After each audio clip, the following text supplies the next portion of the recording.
संतप्त मानस शांत हूँ, जिनके गुणों के गान में बेवर्धमान महान दिन विचरे हमारे ध्यान में। 10 लक्षण महापर्व का आज 6वां दिन है। उत्तम संयम धर्म की चर्चा आज करनी है, जिसके बारे में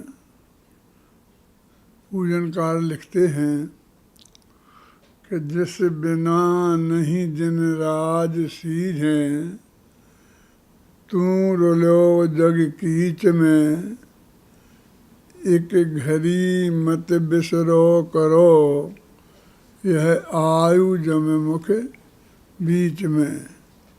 संयम बिन घड़ी एक न जाई, कि संयम के बिना हमारे जीवन की एक घड़ी भी बर्बाद नहीं होनी चाहिए। अधिक क्या कहें, जिस बिना नहीं जिन राज सीझें, जिसके बिना तीर्थंकर देव भी, जिनेंद्र भगवान भी संसार से पार नहीं होते, सिद्ध नहीं होते, सीझते नहीं हैं, है ना। दाल चावल सीझ गए कि नहीं सीझे, सिद्ध होना, जो आत्मा का मुक्त होना, उसको सिद्ध होना बोलते हैं, वो सीझना बोलते हैं। तो कहते जिस बिना नहीं जिन राज सीझें, जिसके बिना जिनेंद्र भगवान की भी सिद्ध दशा को प्राप्त नहीं होते। और तू रुलो जग कीच में, तू माने क्या है कि तू माने तू माने भी हमें बताना पड़ेगा। ये तू माने यहाँ पर तू नहीं है, तू माने मैं है, ऐसा कहीं होता है? तू माने मैं कैसे होगा? कभी अपने आत्मा को संबोधित करता हुआ कह रहा है कि हे आत्मन, जिस बिना तू रुला जग कीच में। अपने आत्मा से कह रहा वो कभी, वो दुनिया को उपदेश नहीं दे रहा है। तो यहाँ तू माने मैं, और तू माने मैं क्या, तेरी भी तो यही हालत है। तो तू माने तू भी, तू माने मैं भी, तू माने ए भी, तू माने ए भी, तू माने हम सब। हम इसको इतना लंबा सकते हैं कि जिस बिना नहीं जिन राज सीझें, मैं रुलो जग कीच में, तू रुलो जग कीच में, ए रुले जग कीच में, ए सब रुली जग कीच में, हम सब रुले जग कीच में। ऐसे संयम को एक घड़ी मत बिसरो करो, एक घड़ी के लिए भी नहीं भूलना चाहिए। माने हमेशा इसको ध्यान में रखना चाहिए और इस जीवन को धारण में जिसे करना चाहिए। इसकी इतनी आवश्यकता महसूस करते हो आचार्य देव, वो संयम कैसा होगा जिसके बिना एक घड़ी भी नहीं जानी चाहिए। और कहते हैं ना कि जिसके बिना देवता भी तरसते हैं, क्योंकि देवगति में संयम होता नहीं। स्वर्ग नरक पशु गति में नाही, आलस हरण करन सुख ठाई, है ना। स्वर्गों में भी नहीं है, हो नहीं सकता है, नरकों में नहीं है, और पशु गति में भी सकल संयम नहीं है। और देश संयम है तो बहुत लाखों करोड़ों में एक आध के होगा। उतनी अनुकूलताएं उस गति में नहीं है इस संयम को धारण करने की।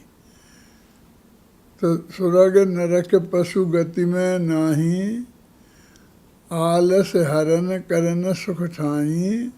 ये प्रमाद का हरण करने वाला, ये आलस माने हमारा तुम्हारा आलस नहीं, जो ये 25 कसायों रूप प्रमाद होता है। प्रमाद के होते हैं ना, 15 भेद होते हैं ना, 4 कसाएँ, 4 इंद्रियों की अधीनता, 5 इंद्रियों की अधीनता, 4 विकथाएँ, निद्रा और स्नेह, इन 15 चीज़ों के मिक्सचर का नाम प्रमाद है ना। तो कहते हैं कि स्वर्ग नरक पशु गति में नाही, आलस हरण करन सुख ठाई। तो वो कहते हैं कि वो क्या है वो संयम आखिरकार, जिसके लिए देवता तरसते हों। वो संयम 2 रोटियां छोड़ देने का नाम नहीं होगा एक दिन के लिए। वो थोड़े इस बाह्य क्रियाकांड का तुम्हारे वृत्तोपवास का नाम नहीं होगा, क्योंकि यदि इसका नाम संयम होता तो देवता इसके लिए क्यों तरसते। वो तो आराम से कहते, उनके तो खाते ही नहीं है वे कुछ। तो जब उन्हें भूख लगती है तो गले में से ही अमृत झर जाता है। सरबार सिद्धि के अहमद हैं तो 33,000 वर्ष में खाने का कुछ विकल्प आता है मन में। हमें दिन में 3 बार चाहिए, और वो 33,000 वर्ष, तो उसमें भी जो विकल्प आया तो गले में से ही अमृत झड़ जाता है और उनकी भूख तृप्त हो जाती है। ऐसा नहीं कि 50 तरह की चीज़ें खाएं तब जाके हमारी भूख तृप्त हो और ना हो। तो ऐसे देवता उस संयम के लिए क्यों तरसते। जिन 5 इंद्रियों के विषयों के त्याग को संयम कहते हैं, जिन्हें हिंसादि 5 पापों के त्याग को संयम कहते हैं ना। संयम 2 प्रकार का होता है, प्राणी संयम और इंद्रिय संयम। तो 6 काय के जीव हैं ना, 30 काय और 5 स्थावर काय। 6 काय के जीवों का हिंसा नहीं होना ये प्राणी संयम है, और 5 इंद्रिय और मन वश में होना ये इंद्रिय संयम है। इस तरह ये संयम 12 प्रकार का हो जाता है। जो 12 व्रत बोलते हैं उसको संयम नहीं, ये जो 12 प्रकार का जो असंयम है इसका नहीं होना ये 12 प्रकार का संयम है। अब हम लगाएं कि इसके लिए देवता क्यों तरसेंगे।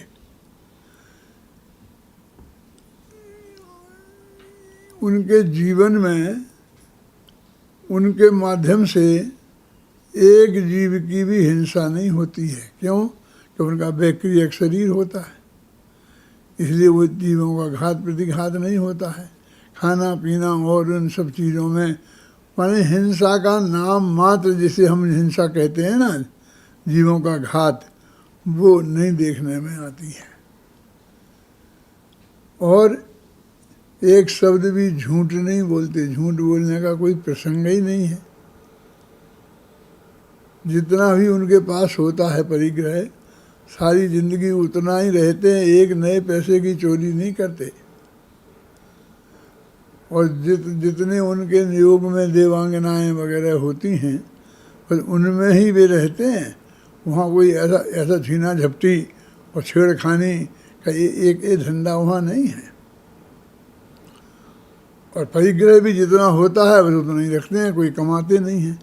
तो हिंसा, झूठ, चोरी, कुशील और परिग्रह, ये 5 पाप भी देखने में नहीं आते।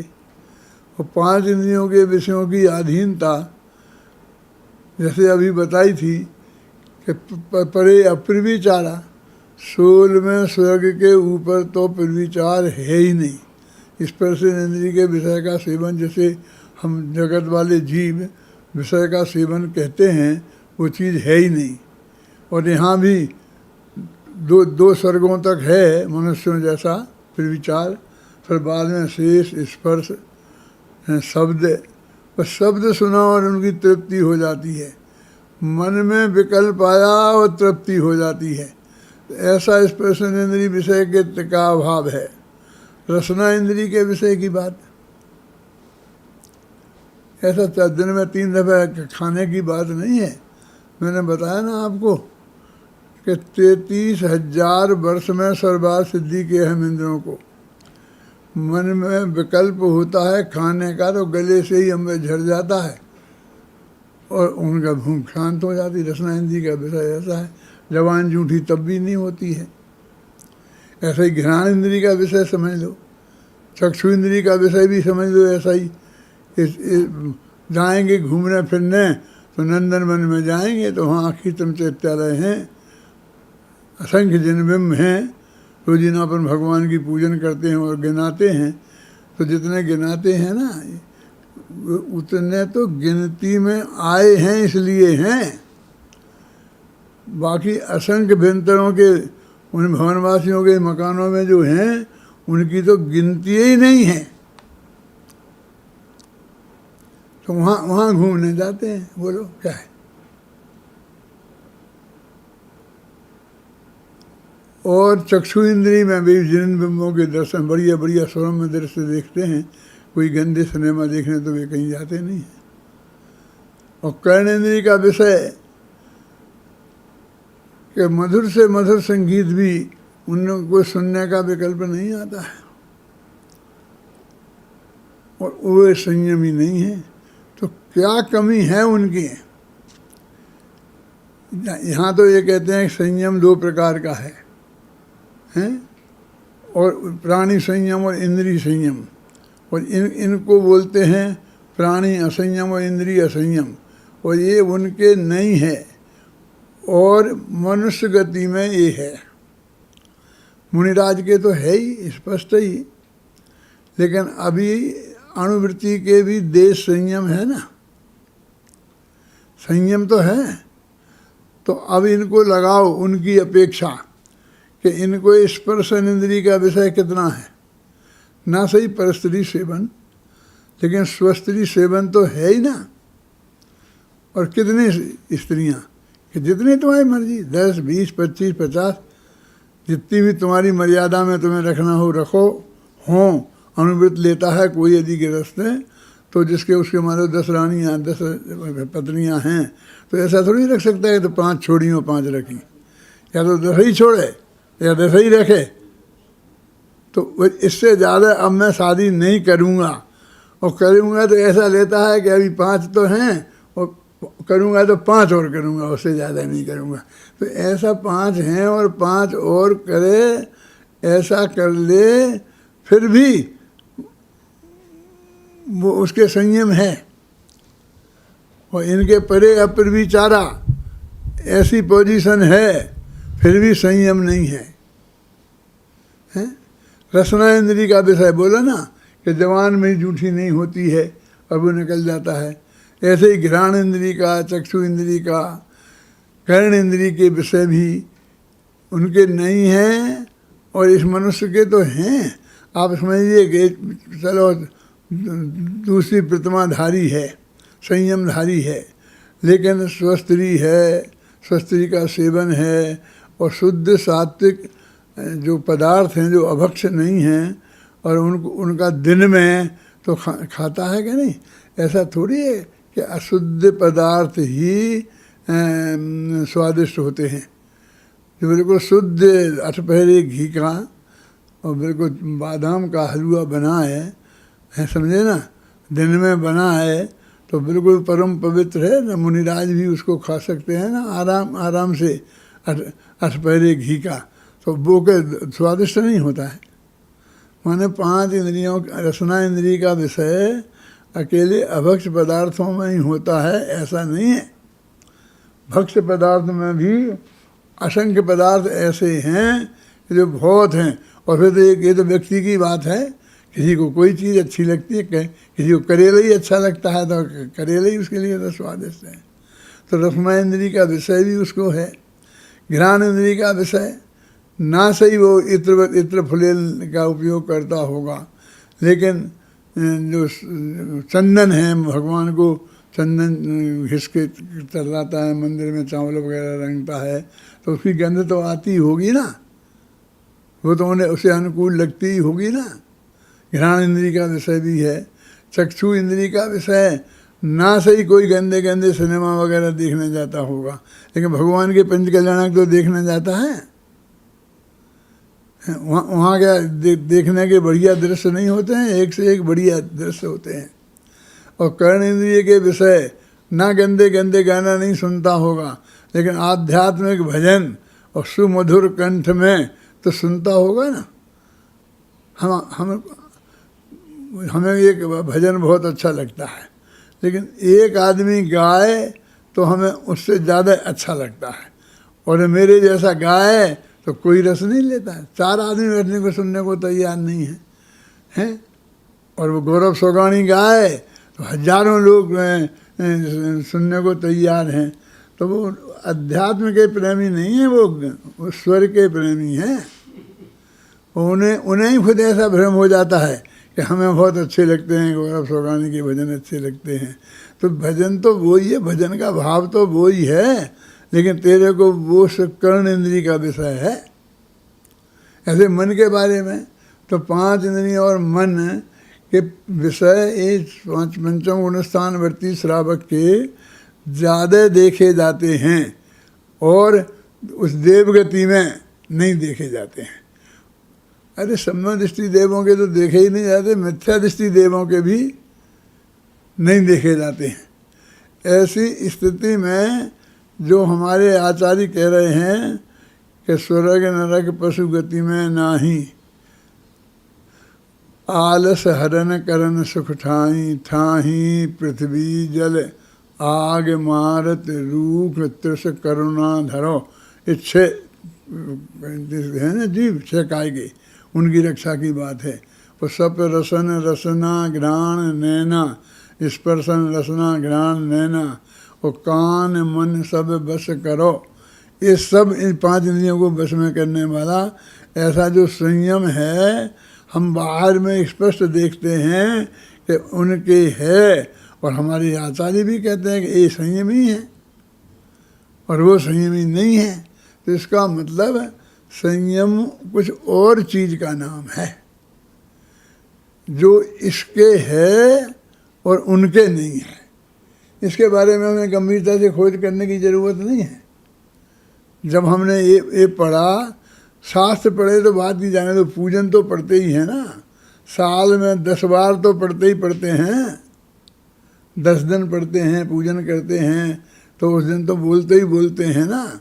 तो उसका अर्थ तो मोटा मोटा पंडितों की समझ में तो आता है ना। हमारे जो विद्वान हैं, हम साधारण जनता को छोड़ दें, और साधारण जनता को विद्वान लोग तो समझाते ही हैं ना।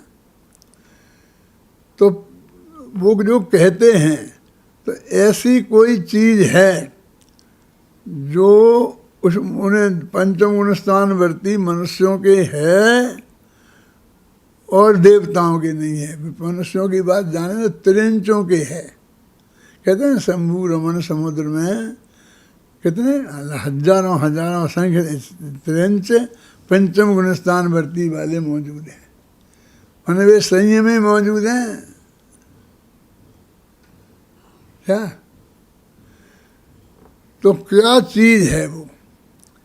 अब वो तो बहुत गहराई से अनुभव पूर्वक ही जाननी पड़ेगी, लेकिन आपको कहो तो शास्त्रीय भाषा में तो मैं अभी आपको 1 मिनट में बता सकता हूँ कि उनके 2 कषाय का अभाव है, माने अप्रत्याख्यानावरण और अनंतानुबंधी।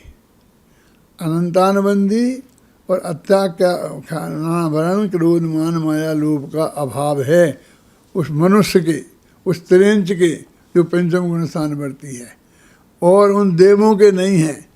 ऊपर के सम्यक दृष्टि हों तो अनंतानुबंधी का है, अप्रत्याख्यानावरण का अभाव नहीं है। अप्रत्याख्यानावरण क्या है? तो हम कहें कि वाह वो खूब जोर का गुस्सा आए तो अनंतानुबंधी, उससे कमजोर कहाँ है, तो अनंता अप्रत्यक्ष वर्ण, ऐसा नहीं है। ये मंदता और तीव्रता तो लेस्या के भेद हैं, ये नहीं। अनंतानबंदी कसाय अलग है, तो वो अनंतानबंदी कसाय उनके भले ही गई, लेकिन अप्रत्याख्याना वर्ण कसाय उनके विद्यमान है।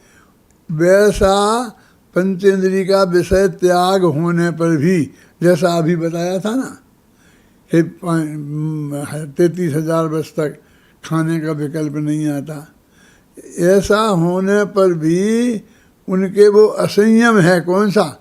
अप्रत्याख्याना वर्ण कर्म के कसाय का उदय।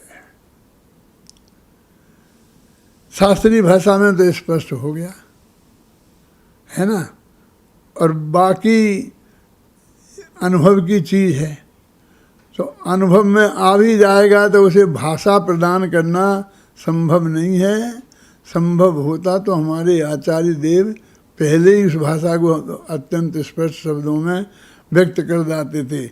उन्हें भी समझाने के लिए बाहर के जो संयोगों का ही उदाहरण देना पड़ा।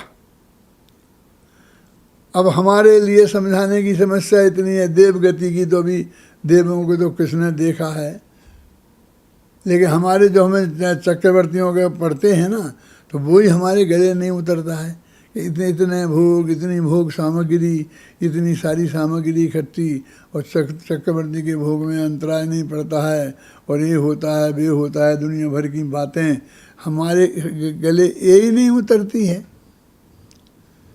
कि उसके अनंतानबंदी कसाय संबंधी राग नहीं है, तो उसके स्वरूपाचरण चारित्र है, उसके सम्यक्ताचरण चारित्र है।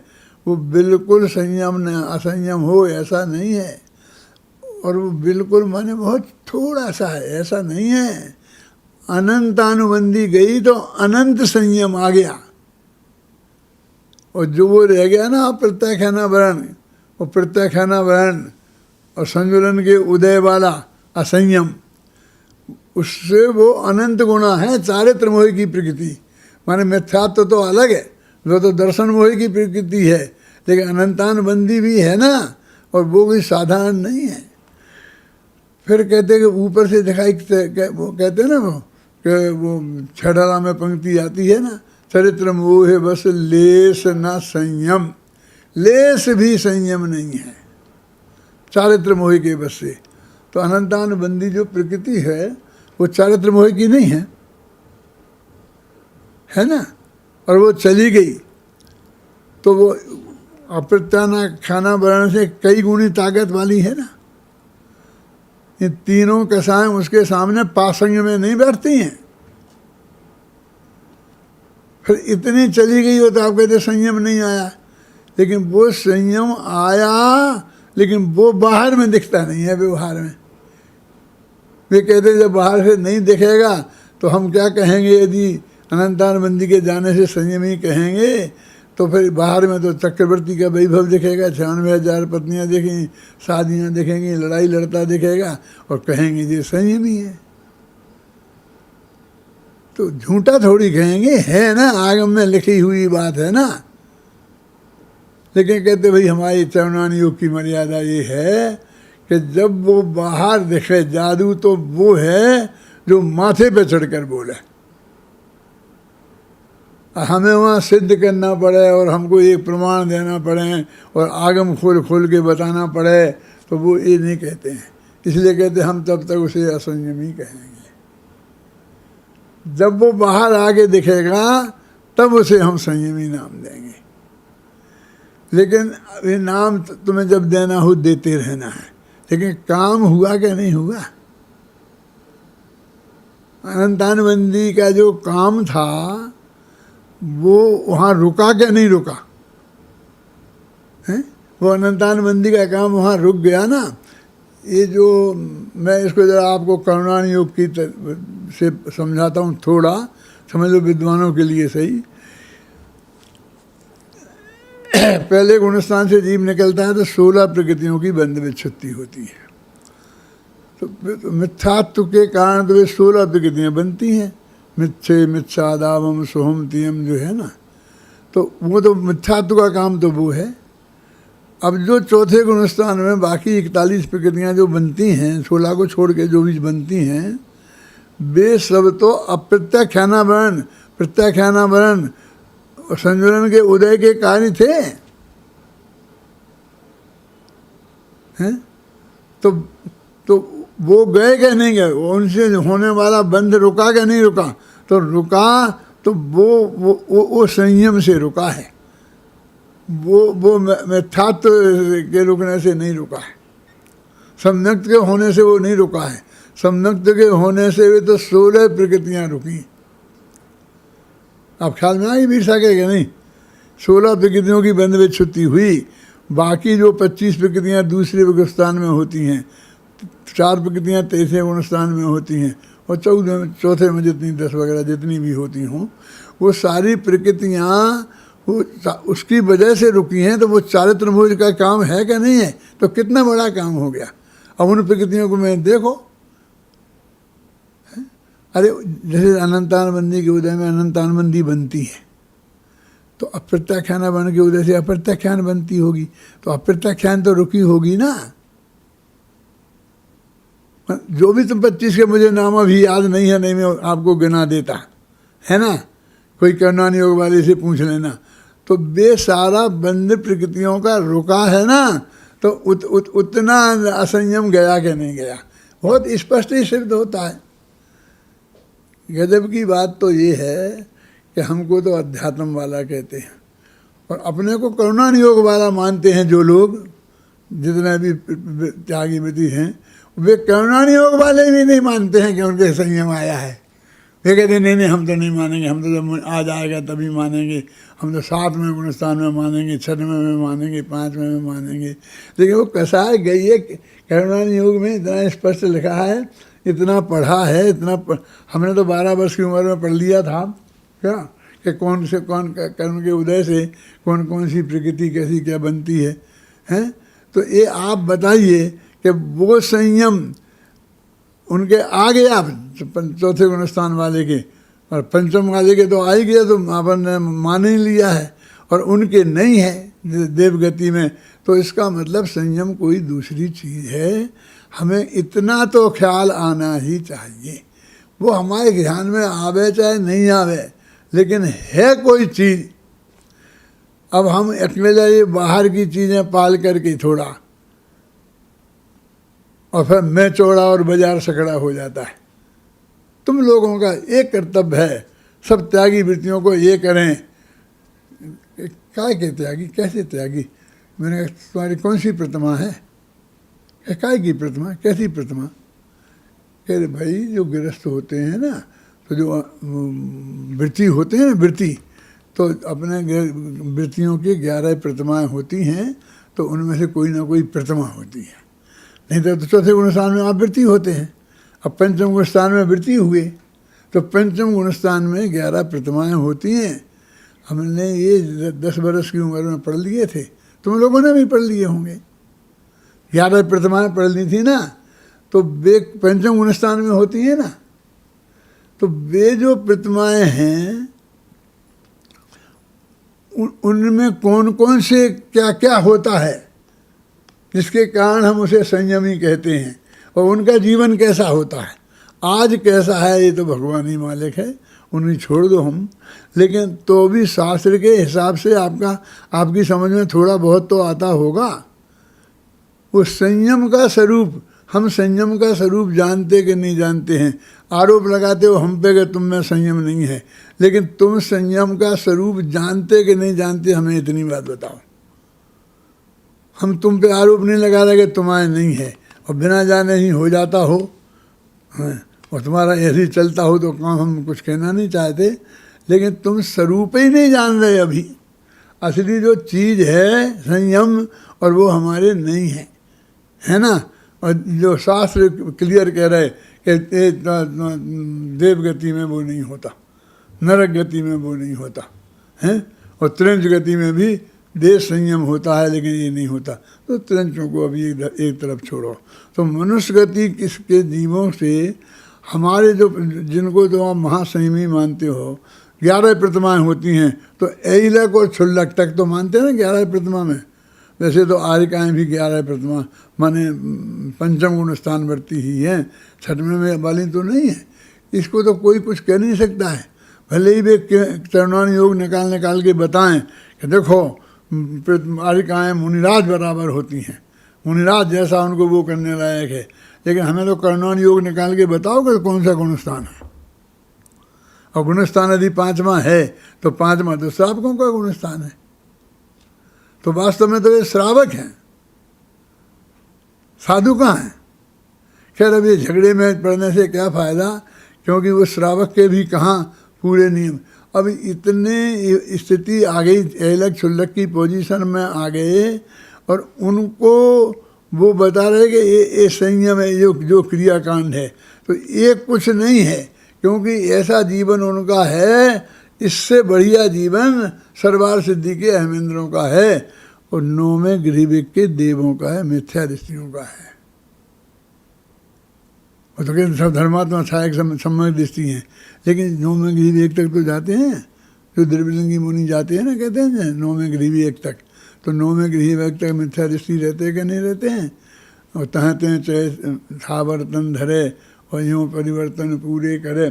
तो ये संयम क्या चीज़ है, इसे हमें गंभीरता से विचार करके संयम का वास्तविक स्वरूप समझना चाहिए। वो अंतरंग के संयम को तो हम जानते ही नहीं हैं, लेकिन बहिरंग संयम की भी क्या हमारी पोजीशन है, उस पर भी हमें थोड़ा गंभीरता से विचार करना चाहिए। 5 इंद्रियों के विषयों का त्याग, जैसे हम बोलते हैं ना, तो वो 5 इंद्रियों के विषयों के त्याग के संदर्भ में भी हमारी पोजीशन स्थिति क्या है, जो भी आगम में बताया है, क्या उसके अनुसार हमारा सारे जीवन में वो है। माने सवाल होने का नहीं है, तुम्हारे भी तो नहीं है, हाँ हम कह रहे हमारे भी नहीं है, दोनों ही एक से हैं, क्यों यही कहना चाहते हो। लेकिन तुम एक से क्या मानते हो, हमें असही में मानते हो और अपने को सही में मानते हो। यदि दोनों ही एक से हैं तो हम तो आपसे ये कहना चाहते हैं कि उसकी पहचान तो होवे असलियत में, कि वो पंचम गुण स्थान में जो हमसे ज़्यादा स्पेशलिटी है और जो हम में नहीं है और उनमें है। यदि सचमुच पंचम गुण स्थान वाले वो हैं तो ऐसा तो कुछ है जो उनमें है और हम नहीं हैं। यदि पंचम गुण स्थान वाले तो जो हम में नहीं है, ये तो सब मान लेंगे, लेकिन ये तो गणित जैसा मानना हुआ। एक्चुअल तुम्हें ऐसा दिखता है ना कुछ कि जो तुम में है और हम में नहीं है, वो संयम है, उसकी बात है। ये आज का दिन है वो उस संयम का दिन है। कौन सा? सम्यक दर्शन सत है। उत्तम शब्द जो है वो सम्यक दर्शन की सत्ता का सूचक है। देखो ना, तो उत्तम दर्शन सम्यक दर्शन की सत्ता का सूचक है, तो सम्यक दृष्टि का जो संयम है वो शत्रु है। तो उसकी पहचान बिना अनंतान अप्रत्याख्याना वर्ण कसाय जाए तो हमारे में कैसी परिस्थिति होनी चाहिए पंचम गुण स्थान में अंतरंग की है, उसका हमें विचार होना चाहिए। ये सच्ची घटना बताता हूँ मैं, बहुत पुरानी है। कितनी पुरानी है? इतनी पुरानी है कि जब मुझे क्रमबद्ध पर्याय का भी ज्ञान नहीं हुआ था, जब मेरी 21 वर्ष की उम्र की बात है। बमीना में हम दुकान करते थे और जो हमने किताब में लिखा है ना कि कैसे हमें क्रमबद्ध पर्याय का ज्ञान हुआ, वो घटना नहीं घटी थी, उसके पहले की बात है। तो प्रवचन तो हम करते ही थे मंदिर में, तो सब अच्छे थे, विद्वान थे और हमारी अच्छी विद्वान प्रतिष्ठा थी। तो एक भाई जो मंदिर के सबसे हेड थे और जब हम नहीं होते थे, जब हम नहीं थे तब वो ही प्रवचन करते थे। और मालूम कैसे प्रवचन करते थे? शाम को चाहे भयंकर सर्दी हो, आके मंदिर में नहाओ, नहा कर जैसे पूजा के लिए धोती दुपट्टा पहनते हो ना, ऐसा धोती दुपट्टा पहनो, फिर वो दुपट्टा को ऐसा लगाओ, माथा ढको और हस्तलिखित शास्त्र ऐसे रखो और एक एक उठा करके पढ़ो, ऐसे पढ़ना पड़ रहा था वो। उसका हमारे पहले वो प्रवचन ऐसे करते थे। तो हम पंडित होते तो हमें भी प्रवचन करने के लिए कहा तो नहाओ, नहा के वे कपड़े पहनकर शुद्ध, फिर वैसे बैठ के हमने प्रवचन किए। तुम लोगों से छोटी उम्र में, तुम तो 25 वर्ष के तो हो गए हो ना, कितने वर्ष के हो? 23 के हो ना, तो हम लोग 21 के थे, तुमसे छोटे थे। तब हमने ऐसे प्रवचन किए मंदिर में। तो उनके जो छोटे भाई थे पंडित जी के, उन पंडित जी कहते थे उनको, और वे समाज के अध्यक्ष थे, सबसे मतलब प्रतिष्ठित थे, पैसे वाले थे। तो उनके छोटे भाई थे, उनका नाम बालचंद जी था। तो वो मेरे पास आए, बेचारे भोले भाले सीधे सच्चे दुबले पतले, और आए कि पंडित जी आपसे मैं एक बात जानना चाहता हूँ। बोलो साहब। कि मेरे 3 प्रतिमाएँ हैं, अब मैं चौथी प्रतिमा लेना चाहता हूँ, लेकिन मेरी दिक्कत ये है कि मैं पुरुष 2 वास नहीं कर सकता। मैंने सप्तमी का एकासन, अष्टमी का उपवास और नौमी का एकासन, माने 48 घंटे का उपवास हो। मैं 48 घंटे भूखे नहीं रह सकता हूँ, क्योंकि वो उस वक्त एसिडिटी तो कोई नाम नहीं जानता था, क्योंकि मुझे कड्डाई पड़ती है। अब कड्डाई समझ तो भूले हुए, जानते हो तुम कड्डाई शब्द जानते हो कि नहीं जानते हो? बुंदेलखंडी तो जानते होंगे ना, कड्डाई पड़ती है। इसलिए मैं आपसे ये चाहता हूँ कि मुझे वो 48 घंटे का उपवास नहीं करना पड़े और मेरी चौथी प्रतिमा हो जाए। ये सुविधा मुझे आप दे दो। मैंने चौथी प्रतिमा मुझे दे दो, ख्याल में आई ना, और मुझे वो नहीं करना पड़े। वो समाज के प्रतिष्ठित आदमी थे, अध्यक्ष के भाई थे, प्रवचनकार पंडित के वो भाई थे। वो मेरी दुकान में आके मेरे से पूछा। मैंने भाई साहब से नहीं पूछा, कि उनसे तो मैं हमेशा पूछता रहता हूँ, लेकिन वे नहीं देते। वे कहते ऐसा नहीं हो सकता, इसलिए तो मैं तीसरी पे ही रुक गया। क्योंकि तीसरी तक क्या दिक्कत नहीं है क्या, कि तीसरी सामायिक प्रतिमा है, तो दूसरी में भी सामायिक तो करनी पड़ती है 3 टाइम हैं, 4-4 घड़ी करना पड़ती है। मुनिराजों को 6-6 घड़ी, उनको 4-4 घड़ी, और सामान्य को 2-2 घड़ी। दूसरी प्रतिमा में जो सामायिक व्रत होता है उसमें 2-2 घड़ी, फिर तीसरी प्रतिमा में 4-4 घड़ी दिन में, और फिर आगे मुनिराज हो जाओ तो 6-6 घड़ी, समझ गए ना। तो वो मैं कर लेता हूँ, इसलिए मैंने तीसरी तक तो ले ली। अब चौथे पे आके गाड़ी अटक गई। मैंने उनसे कहा बहुत प्रेम से कि चाचा जी, अब मैं तो इस उम्र का था, मेरी चाचा जी के मतलब भी उस वक्त कम से कम 55-60 वर्ष के होंगे, उनके वो बड़े भाई तो 60-65 वर्ष के होंगे, मेरे पिताजी की उम्र के थे। तो मैंने कहा चाचा जी ये बताओ कि आपको चौथी प्रतिमा ले लेने से क्या हो जाएगा? वो काम तीसरी प्रतिमा से नहीं चलता है। आप तीसरी प्रतिमा लीजिए, तीसरी प्रतिमा रखो, क्योंकि चौथी आप कह रहे हो कि मेरे से पलते नहीं वो। अब ये तो आप ही कह रहे, मैं थोड़ी कह रहा हूँ कि चौथी प्रतिमा के व्रत मेरे से पलते नहीं, पल नहीं सकते। तो आप ही कह रहे हो, और फिर मेरे से कहते हो मेरे हाथ में मैं कौन हूँ? क्योंकि भगवान ने मुझे एजेंट बना रखा है, मैं तो आपका बच्चा हूँ। क्यों? कोई मुनिराज भी नहीं, किसी के हाथ में नहीं है ये। कोई आदमी, जब तुम खुद कह रहे हो कि मेरे से ये व्रत पलेगा नहीं, तो फिर कोई देने का अधिकार किसी को है ही नहीं। नहीं नहीं नहीं, आप विद्वान हो, ऐसा है वैसा है, आप ऐसी बात नहीं हो, ऐसा नहीं है, आप ऐसा बहुत बहुत कहने लगे मुझे हैं। तो मैंने कहा कि उससे क्या हो जाएगा, लेकिन वो तो ये समझ रहे थे कि पंडित जी मुझे दे देंगे तो भी मैं वो नहीं पालूंगा, तो भी मेरे चौथी प्रतिमा, चौथे में रुकी तो फटाफट 5वीं में तो कुछ है ही नहीं, सचित त्याग है, तो वो तो मैं खाता ही नहीं हूँ, छोड़ दूंगा। और 6वीं में क्या है? रात्रि भोजन त्याग। तो वो तो छूटे ही हुआ है, हैं। और 7वीं में क्या है, अब मैं तो हो गया हूँ 60 65 70 वर्ष का, तो फिर हमसे ही प्रश्न तो फटाफट मैं 8वीं 9वीं तक चल जाऊँगा, अब मैं यहाँ रुका हुआ हूँ। स्पष्ट शब्दों में उनने मेरे से कहा। अब इतने भोले थे कि उनसे, जैसे मैं आपसे मजाक में कुछ उड़ा सकता हूँ और कह सकता हूँ ऐसे मैं उनसे नहीं कह सकता था। क्यों? बहुत सज्जन थे, बहुत भोले थे, पिताजी की उम्र के थे। तो मैंने उन्हें बहुत समझाया कि देखो उससे कोई फर्क नहीं पड़ेगा, नहीं वो कर्मों के बंधन में फर्क पड़ता है जी, है ऐसा। तो मेरी पंचम गुण स्थान में जितनी बंद की विरक्ति की विच्छुत्ति होती है वो हो गई। अब 6वें में जाओगे जब होगी बाकी प्रतिमाओं के हिसाब से किसी शास्त्र में बंद विच्छुत्ति नहीं लिखी है।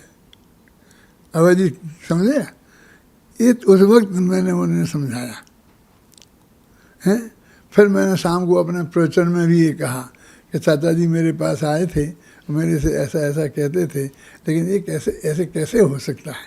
ऐसे गंभीरता से वे भी बैठे थे, उनके भाई साहब भी बैठे थे, कि मैंने कहा ये कैसे हो सकता है, जब हम ही खुद ही कह रहे कि हमारे पास नहीं हो सकता।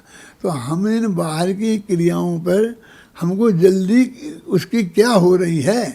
अरे जब हमारी भूमिका इसके हो जाएगी और उतने हमारे राग का अभाव हो जाएगा तो वो वे क्षमता भी हो जाएगी फिरोजोबास की। ये समस्या खड़ी नहीं होगी कि हमारे अंतरंग में परिणाम वहाँ तक पहुँच गए और फिर बहिरंग में हम ये नहीं कर सकते हैं इसलिए ये काम नहीं होगा, ऐसा नहीं है। तो संयम का वास्तविक स्वरूप क्या है वो हमारे ख्याल में जब तक नहीं आए अच्छी तरीके से, तब तक संयम हमारे जीवन में हो नहीं सकता है।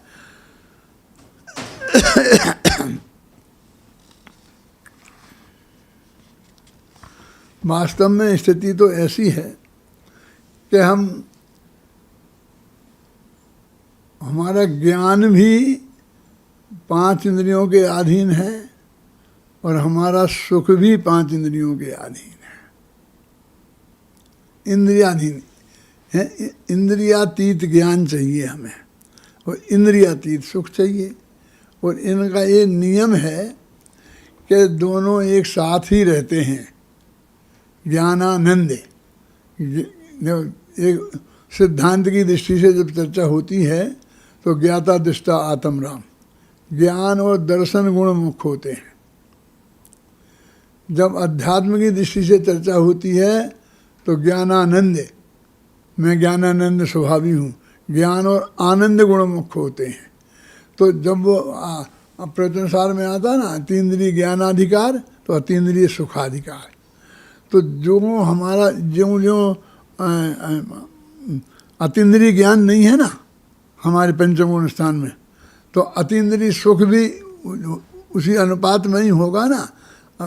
अतीन्द्रिय सुख, तो अतीन्द्रिय सुख और अतीन्द्रिय ज्ञान दोनों की एक साथ वृद्धि होती। तो हमारा ज्ञान भी इंद्रियाधीन है, माने हम इंद्रियों से हम 2 काम लेते हैं। ये 5 जो हमारी इंद्रियां हैं, 5 इंद्रियां इस शरीर के अलावा क्या है, इस शरीर को ही मिलाकर 5 इंद्रियां हैं।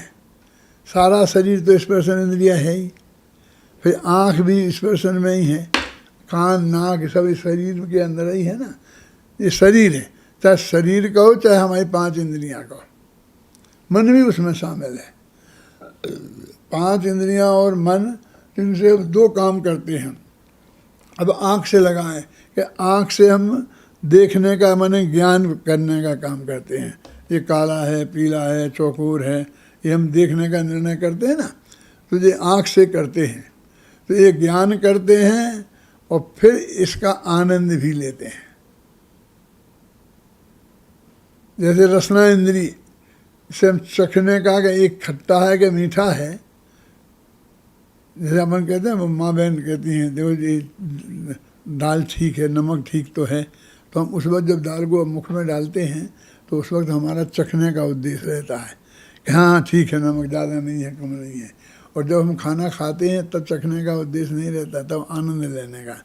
तो ज्ञान का काम और आनंद का काम रसना इंद्री से, स्पर्शन से, जैसे हम छू करके ठंडा है, गर्म है, मुलायम है, कठोर है, ऐसा ज्ञान करते हैं और ठंडे गर्म का, मुलायम कठोर का आनंद भी लेते हैं। तो इंद्रियों का ज्ञान के माध्यम, ज्ञान भी करते हैं इंद्रियों के माध्यम से और आनंद भी लेते हैं। 5 इंद्रियों पर घटित कर लेना है, ऐसा है ना। तो हमारा ज्ञान भी इंद्रियाधीन है और हमारा आनंद भी इंद्रियाधीन है, समझ गए ना। तो ज्यों ज्यों हमारा 5 इंद्रियों का अधीन जो हमारा जो जो सुख है ना, उस सुख में जो अप्रत्यक्ष अनावरण कषाय जाएगी तो उससे जो बढ़ेगा तो वहाँ ज्ञान भी बढ़ेगा और सुख भी बढ़ेगा, अतीन्द्रिय आनंद आएगा जिसे अपन कहते हैं। तो किस अतीन्द्रिय आनंद अकेले केवल ज्ञान को बोलते हैं, वो तो स्पष्ट तो वो ही है, इसलिए उसी को कहेंगे। लेकिन जितना हमारा ज्ञान अतीन्द्रिय होता जाता है उतना आनंद भी अतीन्द्रिय होता जाता है। उसको शास्त्र में ऐसा स्पष्ट उल्लेख नहीं है, हैं? लेकिन चौथे गुणस्थान में अतीन्द्रिय ज्ञान माने आत्मा को जानने वाला ज्ञान प्रकट होता है तो सुख भी प्रकट होता है। तो हमारे लिए इंद्रिय ज्ञान, इंद्रिय सुख की हम कितनी ही निंदा करें, कोई उसकी पक्ष नहीं लेगा कि आप निंदा क्यों करते हो, है ना। जैसे पाकिस्तान को हम कितनी भी गालियां दें कोई कुछ नहीं कहेगा, लेकिन हिंदुस्तान का एक हिस्सा है उसको जरा कह के देखो, जरा बोलो गुजराती तो ऐसे ही होते हैं, गुजराती के यहाँ भोजन होगा तो उस दिन तुम्हारी परीक्षा हो जाएगी कि आप क्या कहते, आप क्या कह रहे थे पंडित जी, आप क्या समझते हो गुजरातियों को, गुजरातियों को आप जानते क्या हो, हैं।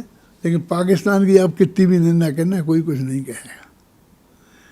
ऐसे ही मिथ्यात्व को, उनको असंयम की कितनी भी निंदा करना, समझे ना। लेकिन इंद्रिय ज्ञान की भी आप निंदा करोगे तो लोग नहीं पसंद करेंगे। अब वो इंद्रिय सुख के साथ, इंद्रिय सुख ही के तो त्याग की बात करते हैं आचार्य, जो हमारे लिए कहते हैं कि इंद्रिय सुख भी सुख नहीं है, इंद्रिय ज्ञान भी ज्ञान नहीं है, तो दोनों की 5 इंद्रियों की अधीनता एक है। अब हम इंद्रियां तो रखना चाहते हैं, तो इंद्रियां रखेंगे तो उसके द्वारा जो हम ज्ञान भी करेंगे और उसका आनंद भी लेंगे, दोनों एक साथ छूटते हैं।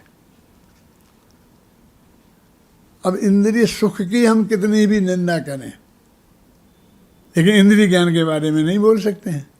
अभी तो गुरुदेव के प्रताप से बहुत बात होने लग गई, लेकिन पहले नहीं थे था।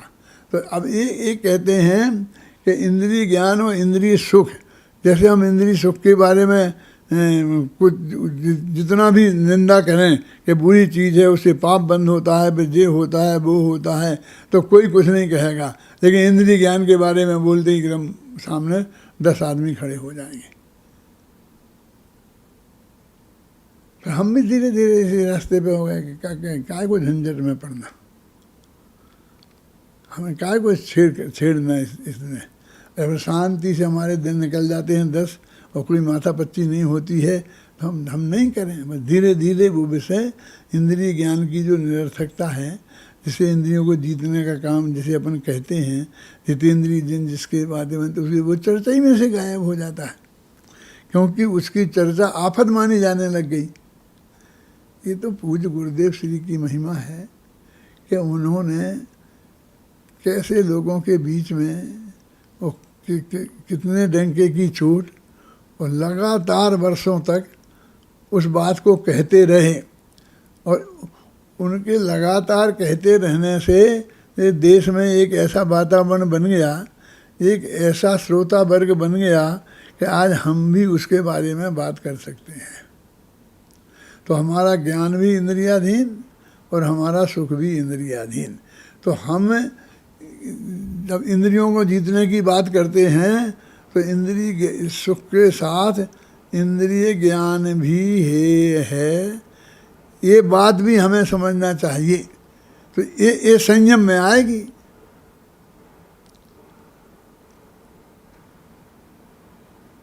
तो लेकिन मैंने बोला ना कि हमारा ज्ञान भी इंद्रियाधीन और हमारा सुख भी इंद्रियाधीन। तो इंद्रियों के का ऐसा भेद विज्ञान हम कर ही नहीं पाते हैं। वास्तविक क्या है, संयम का स्वरूप समस्या इस 10 धर्मों में संयम। लोग शाम को एक बात आपको आरोप लगाते मिलेंगे, भैया बातें सब करते हैं, धारण कोई नहीं करता है। क्या कहते हैं? बातें सब करते हैं, धारण कोई नहीं करता है। और हमारा क्या कहना है कि ये सब कहते हैं, लेकिन हमसे पूछते हैं कि क्या धारण नहीं करता। तो ये तो बताओ, तुम जिस बात को धारण करना बोलते हो वो तो है, वो तो धारण किए हुए हैं। जो अंदर में जो संयम है, संयम भाव है, अप्रत्यक्ष न वर्ण कसाय के अभाव में जो परिणति होनी चाहिए, जो परिणति है वो नहीं होती। वो चक्रवर्ती के जीवन में वो अप्रत्यक्ष न वर्ण कसाय के उदय में होने वाले कार्य होते हैं, वो नहीं छूटते हैं। और हमारे तो पुण्य पाप के उदय से, पुण्य की कमी से सब छूटे ही हुए हैं। परिग्रह में से हम तो साफ ही वैसे ही हैं। क्या है उसमें लिखा है? स्वभाव से दरिद्र परिग्रह से रहित जीव तो इस जगत में बहुत हैं। क्या है? एक सच्ची घटना है। मैं पर्यूषण में बम्बई गया था। ये तब की बात है कि जब मैं जयपुर नहीं आया था, अशोकनगर से गया था। तो मैं ये सब बातें उस वक्त कहता था। एक किताब नहीं लिखी थी वीर सागर, लेकिन ये मेरे उस वक्त के प्रवचन हैं। ये इसमें जो लिखे हैं, इसमें 75% उस वक्त के हैं। तो मैं ऐसा सुना था, ये आत्मा एक ऐसा सेठ हो गया है। क्या उदाहरण वहाँ देता था। तो वहाँ एक चंपालाल जी थे जो साहू जी के यहाँ मैनेजर थे बड़े। अभी होंगे, अब तो नहीं होंगे शायद। तो वो उसके उनके हेड मुनि जैसे बोलते थे ना, बहुत बड़े मैनेजर थे। तो वे ऑफिस में जाया करते थे और फिर वो मंदिर का काम वो संभालते थे। फिर एक उनके असिस्टेंट थे बसंतलाल, तो वो संभालते। चंपालाल गांधी, तो चंपालाल गांधी वो ऑफिस में जाते थे। तो मैं कहता था पर्यूषण में तो आप 10 दिन तो सेठ जी से बोल दो कि आप तो ऐसा रहा करें। और आपके तो बोले नहीं मैं कुछ नहीं करता हूँ, नहीं मैं कुछ नहीं करता, बस जाकर उस ऑफिस में बैठता हूँ। मैंने कहा फिर ऑफिस में जाते काहे को? नहीं मेरे ऑफिस में आप आके देखो, शास्त्र भरे पड़े हैं वीर सागर, तुम्हारे पीछे जैसे शास्त्र लगे हैं ऐसे वकीलों के यहाँ भी लगे रहते हैं। अब ये एक फैशन भी हो गया है। ये एक उठा के जैसे वकील कभी खोल के नहीं देखते ना, कभी कोई केस आवे तो एक आध किताब खोल के देखें और नहीं देखें, लेकिन सब ऐसे रहते थे। तो ऐसा सब मेरा सब साहित्य रखा, मैं पढ़ता हूँ, ये करता हूँ, स्वाध्याय करता हूँ। तो मैंने कहा कि आपके हमने सुना कोई आ नहीं सकता। बोले नहीं कोई नहीं आ सकता, बस मैं अकेले आजा में ऑफिस में बैठ के स्वाध्याय करता हूँ। तो मैंने कहा आज तक ऐसा तो मैंने बहुत देखे कि मंदिर में आके स्वाध्याय करते हैं, अपने घर में स्वाध्याय बन लेते हैं, लेकिन ऑफिस में आप स्वाध्याय करते हैं तो वो आपका ऑफिस का स्वाध्याय भवन में देख सकता हूँ। बोले हाँ आपके लिए मनाही थोड़ी है, आप पधारो। सचमुच मैं गया, मंदिर के ही लोग ले गए मुझे। तो वो उनकी टेबल पे 5-5 फ़ोन रखे थे। एक्चुअल में उस जमाने में आज से कितने 53 वर्ष तो मुझे जयपुर आए हो गए, 53 वर्ष से पहले की बात है। 60 वर्ष पहले 5 फ़ोन उनकी टेबल पर रखे थे। जब मैं गया तो एक फ़ोन से बात कर रहे थे। मैं जाके वहाँ खड़ा हो गया। फिर वो फ़ोन की बात ख़त्म नहीं हुई, दूसरे की घंटी बजी तो उसे उठाया, उससे कहा जरा रुकना। फिर उससे बात करने लगी, उससे कहा खरीद लो, इससे कहा बेच दो। आप समझिए ना। और ऐसे करते करते वो 5 फ़ोन उठते उठते पौन घंटा हो गया और उनको फुर्सत नहीं मिली। पौन घंटे बाद हाँफते हुए बोले आइए पंडित जी। तब हम बैठे मैंने कहा आप तो कह रहे थे कोई नहीं आता हमारे पास। बोले कौन आया आपके अलावा? मैं कहा ये फ़ोन चले आते हैं ना, ये तो बिना ही परमिशन के चले आते हैं। अरे साहब कुछ नहीं है, बस मैं तो यहाँ पर हाँ ना कर देता हूँ, बाकी से मुनि गुमास्ते बहुत हैं काम करने वाले, मैं तो सिर्फ हाँ ना। तो मैंने कहा आप क्या समझते थे कि हम इतने बेवकूफ़ हैं कि आप चंपल आली जाके ऑफिस में झाड़ू लगाते होंगे? अरे आपका इतने बड़े लोगों का काम तो यही होता है। अच्छा ऐसा करते हैं कि आपकी तरफ से मैं हाँ ना कर दिया करूँगा। बोले मजाक करते हैं आप, दिवाला निकल जाएगा। ये हाँ ना करने के लिए ये होता है ना, शेर मेर खरीदते हैं ना, वो सट्टा होता था पुराने ज़माने में बहुत ज़्यादा, चांदी का होता था, इसका कई चीज़ों का। तो पूरा मार्केट ध्यान में रखना पड़ता है, और वित्त मंत्री का भाषण आज क्या हुआ वो भी ध्यान रखना पड़ता है, तब जाकर हाँ वो ना करते हैं तो कमाई होती है। तो मैंने कहा हम तो इसके लिए तो कहते हैं कि ये छोड़ने की तो बात है।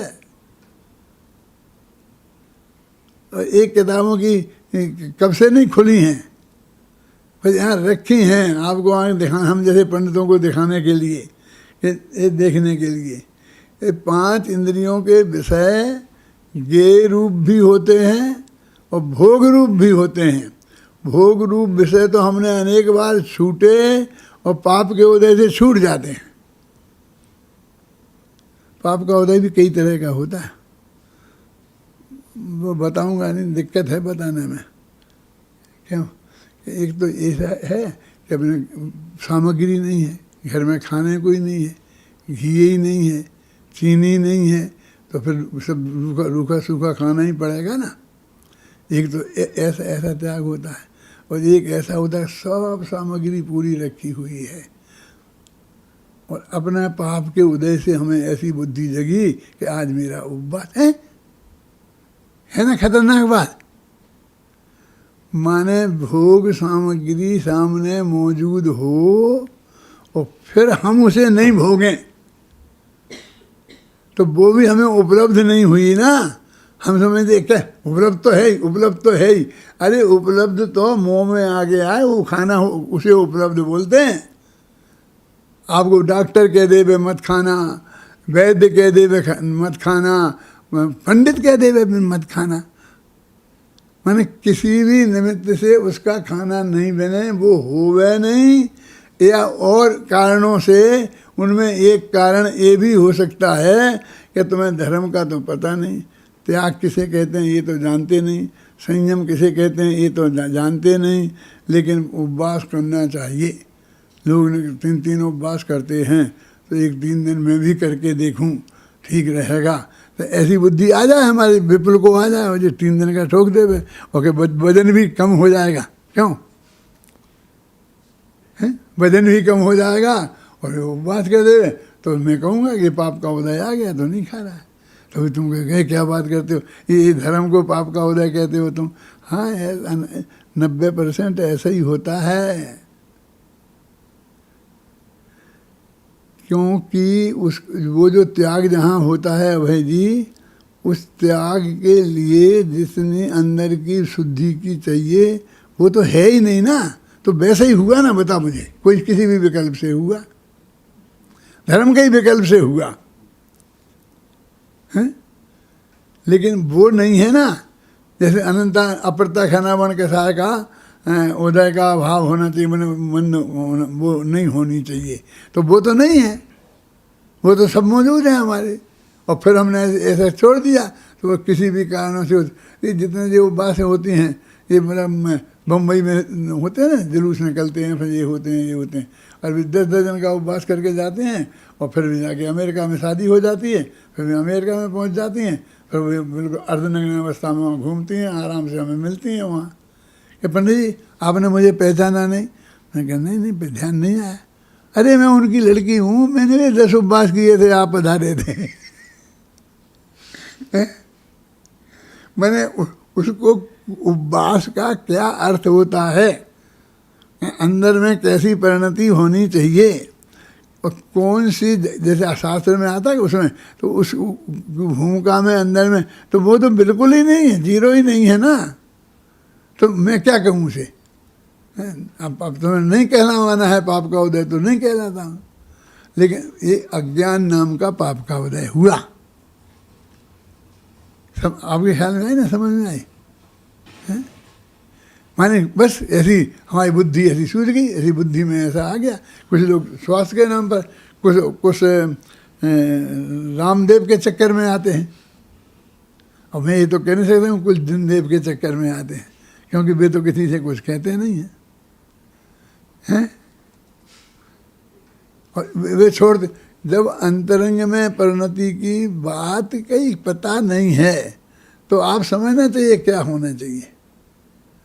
तो अंतरंग बहिरंग का स्वरूप उसके ख्याल में आना चाहिए ना, और बिल्कुल सहज भाव से उसे उस बात को स्वीकृत करना चाहिए, हैं? और फिर मैं जब उपवास करता है तो दिन भर दुकान पे बैठा रहता, आज तो अब खाना खाना ही नहीं है तो घर जाने की ज़रूरत ही नहीं है। अरे पहले ये आरंभ परिग्रह पहले छूटना चाहिए ना।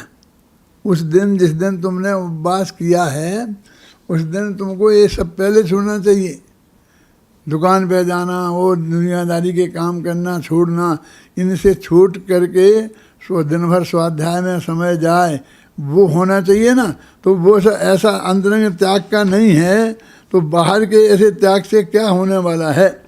इसलिए कहते भाई कि ये ऐसा वो सेठ बन गया है, 5-5 फ़ोन, फुर्सत ही नहीं है, और कहता मैं तो कुछ करता ही नहीं हूँ, मैं तो कुछ करता ही नहीं हूँ, ऐसे मैं तो छोड़ दूंगा, मैं तो ये छोड़ दिया, मैंने ये छोड़ दिया, ऐसी सब। अब सब मुनि गुमास्ते हैं, सब काम करने वाले हैं, मैं तो 3 महीने से ऑफिस गया ही नहीं, हैं? नहीं गए, छोड़ दिया आपने सब। बस मुनि गुमास्ते आ जाते हैं, सुबह से आ जाते हैं, वो रिपोर्ट दे जाते हैं, फिर वो दे जाते हैं, और फिर मैं बैठाता हूँ, घरता हूँ घर पे एक कमरे में, फिर बुला ले रहा हूँ जिसको बुलाना होता है। वे सब दौड़ दौड़ के चले जाते हैं, वो बताते हैं और उसको थोड़ा सा मार्गदर्शन दे देता हूँ। अरे भाई यही किया जाता है, इसको ही छोड़ना है। तो हम अभी समझ ही नहीं रहे हैं कि क्या छोड़ना है, कैसे छोड़ना है, संयम क्या चीज़ है। संयम हमारे जीवन में आने के पहले संयम समझ में तो आना चाहिए। संयम आए हमारे जीवन में, इसके पहले वो संयम हमारे समझ में तो आना चाहिए। तो समझ में ही नहीं आता है। तो चौथे गुणस्थान का स्वरूप, 5वें गुणस्थान, एक काम है हमें साफ स्वरूप समझ में गहराई के तुमने ईमानदारी से उसको समझने की कोशिश ही कहाँ की है। अंदर में ये विचार करने की ज़रूरत नहीं है। शास्त्र में ये लिखा है कि जब दूसरी प्रतिमा होती है, मोटी मोटी बता रहा हूँ मैं, तो उसको अष्टमी चतुर्दशी के उपवास होता है ना। और बात मुनिराज होते हैं तो कोई नियम नहीं है, एक अष्टमी चतुर्दशी को उपवास करने की ज़रूरत ही नहीं है, नियम ही नहीं है। ख्याल में आई, आया जब आए बगैर चले जाते हैं, नहीं आते। तो उनका स्वरूप ही तो हमारी समझ में नहीं आया है, तो कभी कभी 8 दिन के ठोक देता है, कभी 4 दिन के ठोक। ये तो बिल्कुल अस्वाभाविक है क्या? ये बिल्कुल अस्वाभाविक हैं। स्वाभाविक रूप से हमारे जीवन में वो संयम आना चाहिए। संयम आने के पहले एक वाक्य बोलता हूँ, वो संयम का स्वरूप हमारी समझ में आना चाहिए कि वास्तव में संयम का स्वरूप क्या है। जब हमारे संयम का स्वरूप समझ में आएगा तो फिर संयम बाद में जीवन में आता है। पहले समझ में आता है, फिर जीवन में आता है। सभी लोग संयम का स्वरूप समझकर अपने जीवन में संयम को लाएं। इस मंगल भावना के साथ मैं अभी की बात समाप्त करता हूँ।